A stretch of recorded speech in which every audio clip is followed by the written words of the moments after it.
नमस्कार, मैं हूं ओम प्रकाश दोहरे। बुंदेलखंड प्लस न्यूज में आपका स्वागत है। उत्तर प्रदेश के हमीरपुर जनपद के मौदहा ब्लॉक में आने वाले दो गांव मुटनी और कमरिया के बीच फंसा एक ऐसा मामला जहां कमरिया गांव के वृद्ध मुख्तार अहमद के बेटे ने सचिव महेश साहू पर आरोप लगाया है कि परिवार रजिस्टर में जालसाजी कर मेरे परिवार में दो नए नाम जोड़ दिए हैं। मुनीर का आरोप है कि मुश्ताक अहमद के बड़े बेटे वकील अहमद तथा उसकी बहू नसीम बानो को फर्जी नाम बढ़ाकर परिवार रजिस्टर में दर्ज कर दिया है। आइए सुनते हैं मुनीर अहमद की बात।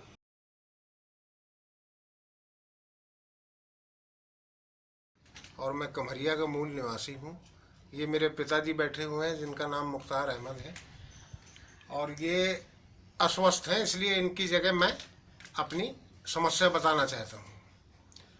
तो मुश्ताक अहमद उर्फ सिद्धू प्रधान जो मुटनी के मूल निवासी हैं, 40-45 साल से मौजूदा प्रधान रहे हैं। कहा जाता है कि बहुत दबंग है, बाहुबली हैं, पर ये बात हम नहीं जानते। तो इन्होंने अपने बड़े बेटे वकील अहमद का नाम हमारे पिता मुख्तार अहमद के परिवार रजिस्टर में गलत तरीके से गलत इरादे से दर्ज कराया, जिसकी शिकायत हमने जाकर के ब्लॉक में सचिव से, बीडीओ से, सारे अधिकारियों से प्रार्थना करते रहे। किसी ने हमारी नहीं सुनी। इसके बाद हमें पता चला कि जो कहा जाता है मुश्ताक अहमद बहुत बड़ा बाहुबली है, तो हम ये बात मान गए कि वाकई ये बहुत बड़ा बाहुबली है और अपने गुंडाएं दबंगाएं के दम पर, पैसे के दम पर हमारा नाम जो है ये नहीं कटने दे रहा है। हम लोग बड़े परेशान हैं। और मुख्तार अहमद के दो ही संतान हैं, मैं उनका बड़ा बेटा मुनीर अहमद और छोटा भाई हमजा, जो यहाँ मौजूद नहीं है। और हम जहाँ भी जाते हैं हमारी कोई सुनवाई नहीं होती। हमने अभी कप्तान साहब के यहाँ पिताजी को ले जाके दरख्वास्त दिलाई है, शिकायत की है कि इन जालसाजियों के खिलाफ FIR दर्ज की जाए और हमें इंसाफ दिया जाए।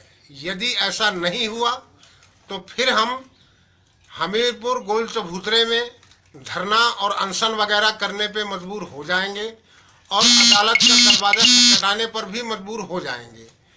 और हमें उम्मीद है कि उत्तर प्रदेश के माननीय श्री आदित्यनाथ योगी जी की सरकार में हमें इंसाफ जरूर मिलेगा। इसी लगन के साथ हम लोग लगे हुए हैं। ना हम उनसे टकराने लायक हैं, ना हम पैसे वाले हैं, पर सरकार से हमें बड़ी उम्मीदें हैं, इसलिए हमारा प्रयास जारी है और जारी रहेगा। हमारे मामले में कमरिया सचिव महेश साहू और उनके अपने पर्सनल सहायक प्रदीप बाबू, इन दो लोगों की बहुत बड़ी भूमिका है। इन्होंने ही रिश्वत लेकर के या उनके दबाव में या जैसा भी है, इन्होंने ही सारे कार्यक्रम किए हैं। ये ही FIR के जिम्मेदार हैं। इनके खिलाफ हम FIR और मुश्ताक अहमद, उनके बड़े बेटे इरशाद अहमद के खिलाफ 4 लोगों को दोषी बनाना चाहते हैं, क्योंकि इन्होंने बहुत बड़ा अपराध किया है। हमारे गरीब परिवार में अपने अमीर बेटे का नाम जोड़कर अपनी अचल संपत्ति से हिस्सा न दिलवा करके हमारी गरीब की संपत्ति से हिस्सा दिलवाना चाहते हैं। ये बहुत बड़ा अपराध है और हमने इसकी शिकायत की है और आगे भी करते रहेंगे। ये हमारा छोटा भाई है और मैं इनका बड़ा भाई। 2 ही मुख्तार अहमद की संतान है, तीसरी कोई नहीं। पर मुश्ताक अहमद ने सचिव से मिलकर, प्रदीप बाबू से मिलकर और सारे अपने अधिकारियों से मिलकर के ये जो है अपराध किया है। तो प्रदीप बाबू और महेश साहू ये 2 बहुत बड़े अपराधी हैं। इन्होंने ही सारे हमारे साथ गलत काम किए हैं। और जब हम इनके पास जाते हैं तो ये कहते हैं हम हमीरपुर में हैं, कहीं बांदा में हैं, कहीं फलाना है। जहाँ तक कि इनका परिवार रजिस्टर भी 2 महीने से इनके ऑफिस में नहीं है, जो कि नहीं होना चाहिए। किसी आदमी को नकल की ज़रूरत है, किसी को, सारा आदमी परेशान घूम रहा है। तो यही लोग अपराधी हैं और इनके सारे लोगों के खिलाफ ही हम FIR चाहते हैं और न्याय चाहते हैं। इधर जब वकील अहमद से बात की गई तो उन्होंने बताया कि मैं मुटनी गांव का रहने वाला हूं। मेरी मां को मेरे पिता मुश्ताक अहमद ने मेरे बचपन में तलाक दे दिया था। उसके बाद मेरे पिता ने दूसरी शादी कर ली और मेरी मां की दूसरी शादी मुख्तार अहमद से हो गई, जिनका परिवार अलग रहता है। मेरी मां इस दुनिया में अब नहीं है, लेकिन मेरे पिता मुश्ताक की संपत्ति पर मेरा हिस्सा है जो मुझे नहीं मिल रहा है। आइए सुनते हैं वकील अहमद की जुबानी।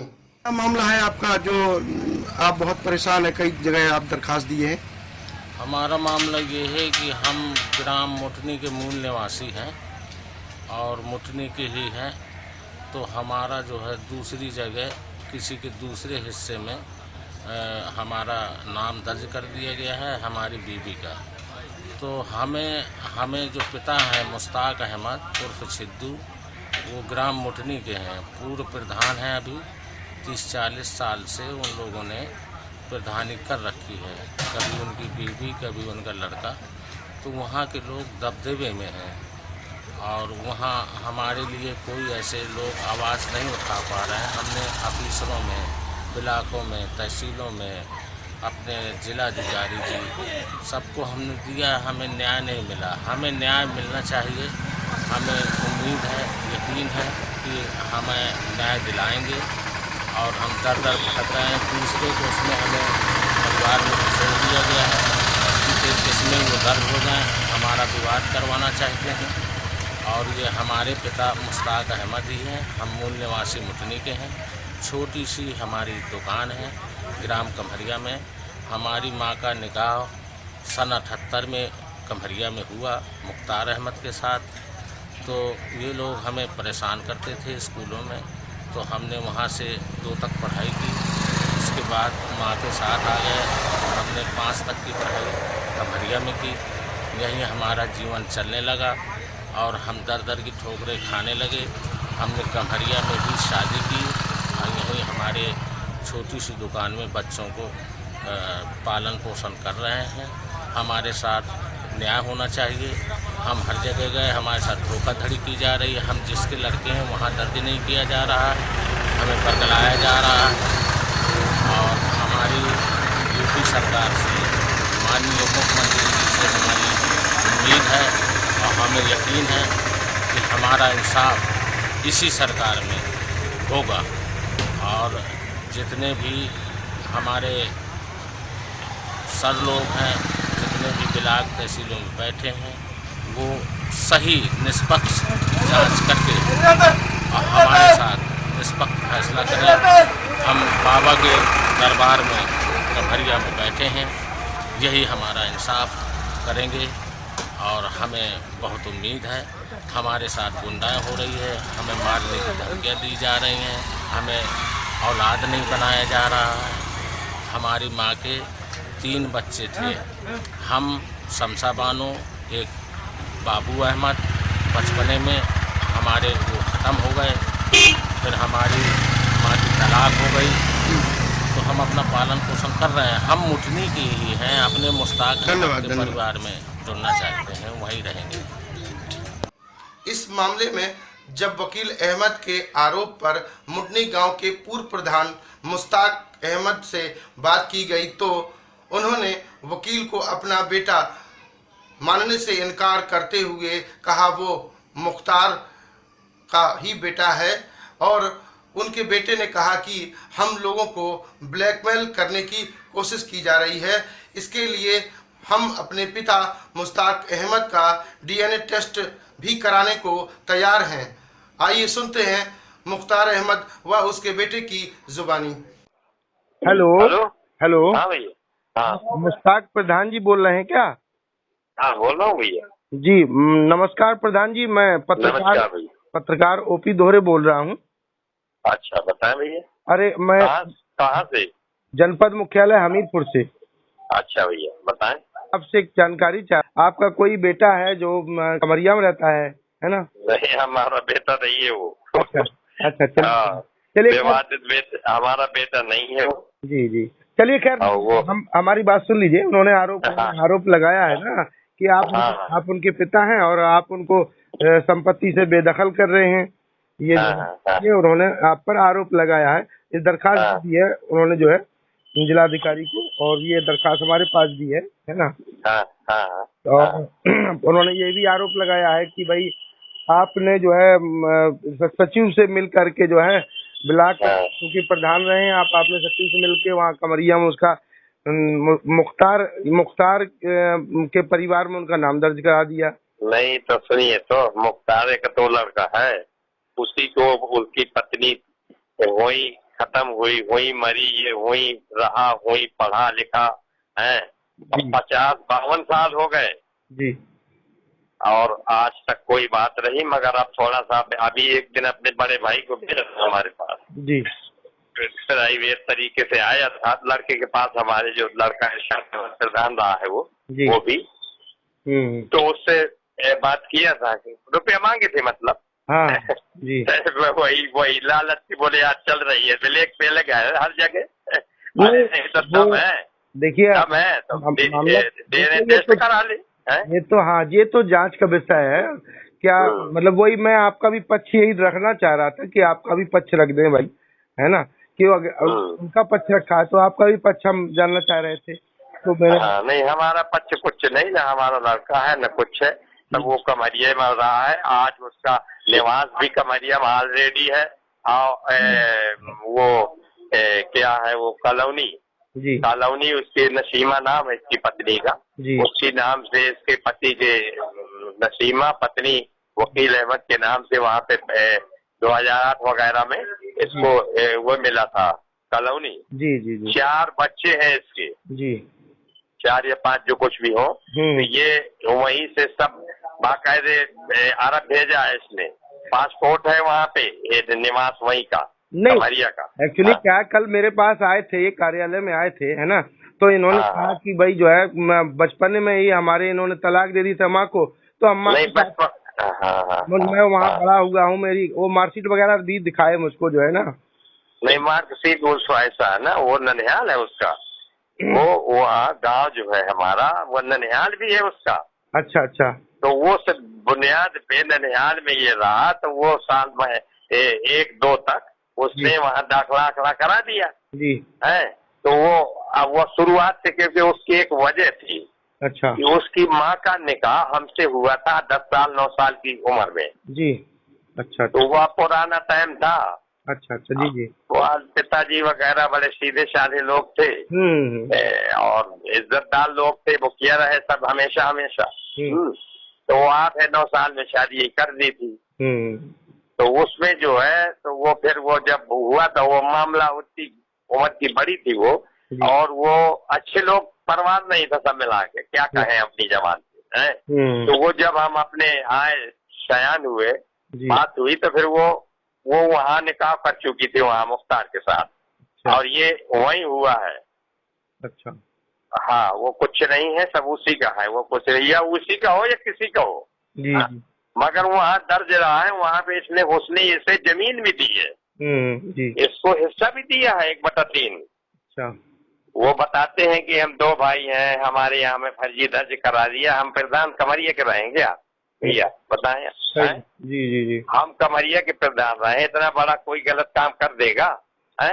अब भाई ये मैं तो नहीं बता सकता कि भाई उनका आरोप है। नहीं तो आप आरोप तो वो लगाएंगे, आप वो आरोप तो वो लगा देंगे कि इनको फांसी दे दी जाए, तो फिर अब दे दी जाए। बताओ आप। सही आप हमारी बात पर भी तो गौर करिए।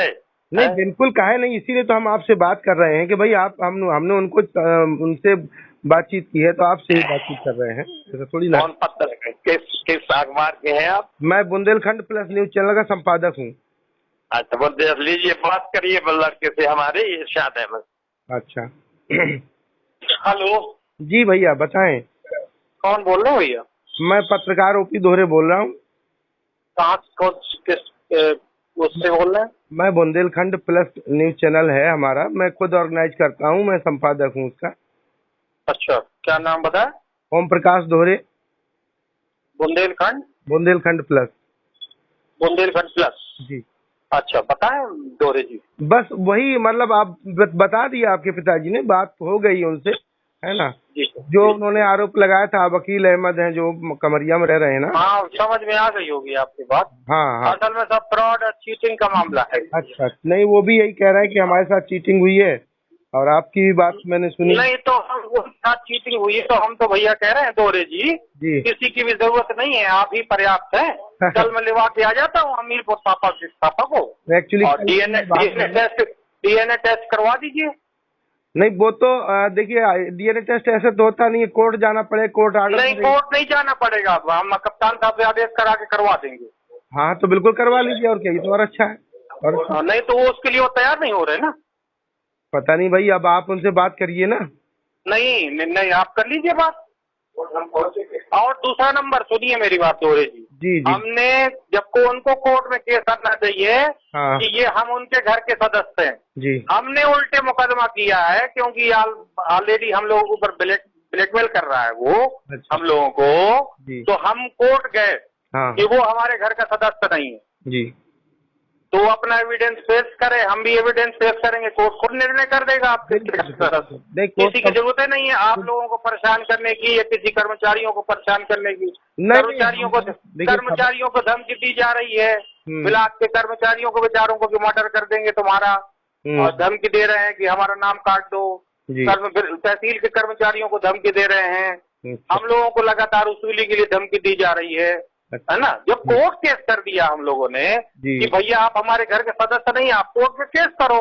हाँ। हम एविडेंस दिए हैं उसमें जी। आपका वहाँ पर कमरिया में पूरे एविडेंस हैं आपके, हमने एविडेंस दिए हैं, वो आप भी एविडेंस दें। एविडेंस से अगर कोर्ट संतुष्ट नहीं होगी तो डीएनए कराएगी। सही बिल्कुल। बताइए दोहरी जी गलत कह रहा हूँ? नहीं आप तो पढ़े लिखे हैं। बिल्कुल। और अगर हम कह रहे हैं आप पंचायत कर दीजिए, हम डीएनए टेस्ट के लिए तैयार हैं खुले हम। जी ओपनली जी बिल्कुल। आपको मालिक मानते हुए हम तैयार हैं। चलिए हम लोग कोर्ट का मामला कोर्ट ही तय करेगा। नहीं कोर्ट तो बात की बात है, हम तो आप लोगों को सर्वोपरि मान लिया। अच्छा बात की बात है, कोर्ट तो बाद में जो निर्णय करेगी। हम डीएनए के लिए ऐसे ही तैयार हैं। चलिए तो उनसे आप बात कर लीजिए, ऐसा थोड़ी ना आप नहीं हम क्यों बात करें जी। हम कह रहे हैं वो जैसे आपसे कह रहा है वो, हम क्यों बात करें उससे? हाँ, आपसे कह रहा है जी। आपसे कह रहा है, आप कहिए कि चलिए मैं बुला दे रहा हूँ प्रधान जी को, चलिए डीएनए टेस्ट करवा दे रहे हैं, दूध का दूध पानी का पानी हो जाएगा। ठीक बिल्कुल। गलत कह रहा हूँ तो बताएं? नहीं सही है, बिल्कुल सही है, बिल्कुल भाई हमारी तो किताब खुली है ना भाई साहब। बिल्कुल। कोई चोरी थोड़ा है। नहीं सही बात, सही। डंके की चोट पे है हम डीएम साहब, कप्तान साहब या वो जिससे बड़े उच्च अधिकारी मुख्यमंत्री के सामने कह देंगे साहब हमारा डीएनए करवा लीजिए। हाँ सही है, बिल्कुल। जब चोर नहीं है तो क्यों डर? सही है, बिल्कुल भैया, ठीक है। और रह गई बात कमरिया का देवास, कमरिया का क्या, कमरिया परिवार स्तर, हमसे क्या लेना देना भाई साहब उसका है। और जो एविडेंस आपको, अब तुम्हारे 52 साल 53 साल तो कुछ नहीं रहा, अब तुमने साल 1.5 साल से तुम्हारे दिमाग में सर्किट चला तो तुम एविडेंस तैयार करने लगे मुद्दनी के लिए। वहाँ क्योंकि जमीन बेच डाली है जी। 15 बीघा जमीन थी, 5 बीघा बच्चा ने दिया था और 5 सब बेच दिया। जब कुछ रह नहीं गया तो सोचा कि यहाँ ब्लैकमेल कर लें, तो ऐसा आसानी से थोड़ा ब्लैकमेल हो जाएंगे।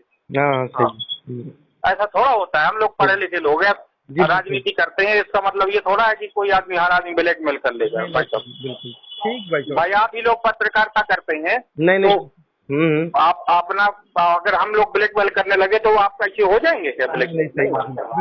नहीं देखिए, अब हमने उनसे बात की तो हमने आपसे भी बात की है ना, ऐसा नहीं आपने बात की तो आपसे समझ में आई। हाँ मैंने आपका भी पक्ष रख दे रहा हूँ, उनका भी रख दे रहा हूँ, ये मेरा मतलब था और कोई बात नहीं। ठीक है ना? जी बिल्कुल ठीक है, थैंक यू, नमस्कार। इस पूरे मामले में जब डीपीआरओ से बात की गई तो उन्होंने सचिव के खिलाफ जो आरोप लगाए गए हैं उसकी जांच करा कार्यवाही करने की बात करते हुए कैमरे के सामने आने से इनकार कर दिया। आइए देखते हैं बुंदेलखंड प्लस पर।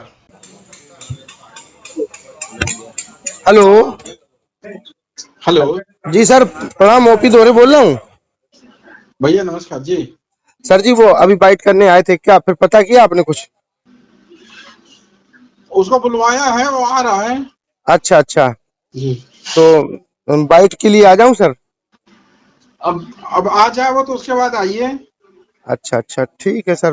तो देख लीजिए सर इसको देख लीजिए, है ना, मामले को, है ना। अगर कार्रवाई करने लायक हो तो कार्रवाई करिए, है ना। बिल्कुल। ठीक सर, ठीक, थैंक यू सर।